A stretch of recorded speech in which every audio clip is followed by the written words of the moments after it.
नमस्कार. न्यूज 24 परभणी वार्तामध्ये आपले स्वागत. मी शिवाजी चव्हाण. पाहुयात आजच्या ठळक घडामोडी. श्री भगवंत देवस्थान बार्शी जिल्हा सोलापूर येथे श्री भगवंत महोत्सव 2026 ला झाली सुरुवात. दिनांक 25 एप्रिल 2026 शनिवार रोजी प्रख्यात गायक सुदेश भोसले व बार्शीची सुकन्या प्रख्यात गायिका बेला सुलाखे यांचा इंटरनॅशनल ऑर्केस्ट्रा सुरीला सिलसिला या गीत गायनाचा कार्यक्रम संपन्न झाला. सुरीला सिलसिला या गीत गायनाच्या कार्यक्रमामध्ये बार्शी येथील सर्व रसिकांनी दाद दिली. तर श्री भगवंत महोत्सव 2026 चे आयोजक आहेत श्री भगवंत देवस्थान ट्रस्ट बार्शी, नगर परिषद बार्शी, कृषी उत्पन्न बाजार समिती बार्शी, पंचायत समिती बार्शी, श्री भगवंत बहुउद्देशीय संस्था बार्शी यांनी प्रतिवर्षाप्रमाणे 2026 मध्ये देखील सुंदर असे श्री भगवंत महोत्सव 2026 चे आयोजन केले आहे, असे आमचे न्यूज 24 परभणी वार्ताचे बार्शीचे प्रतिनिधी आतिश पालके यांनी कळवले आहे. अशाच घटना घडामोडी पाहण्यासाठी आजच चॅनलला लाईक व बेल आयकॉन दाबून सबस्क्राईब करा व शेअर करा आणि आपल्या प्रतिक्रिया जरूर कमेंट बॉक्समध्ये टाईप करून कमेंट्स करून कळवा. तर चला पाहूयात श्री भगवंत महोत्सव 2026 बार्शी येथील काही क्षणचित्रे.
तो प्रेम बंधु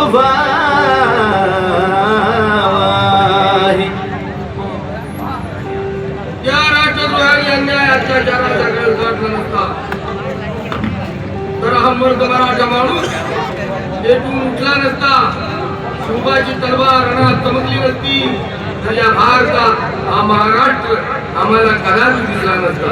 तरी या भारतात आम्हाला महाराष्ट्र कदापि दिसला नसता.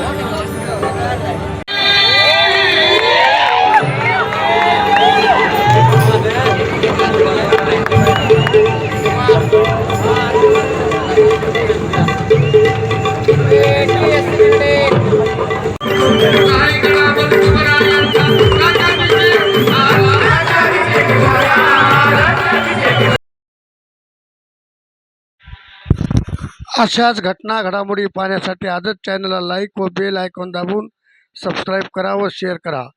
तुमच्या प्रतिक्रिया कमेंट बॉक्समध्ये टाईप करून जरूर कळवा. आजच्या ठळक घडामोडी संपल्या. पुन्हा भेटूयात पुढील बातमीपत्रात. तोपर्यंत नमस्कार.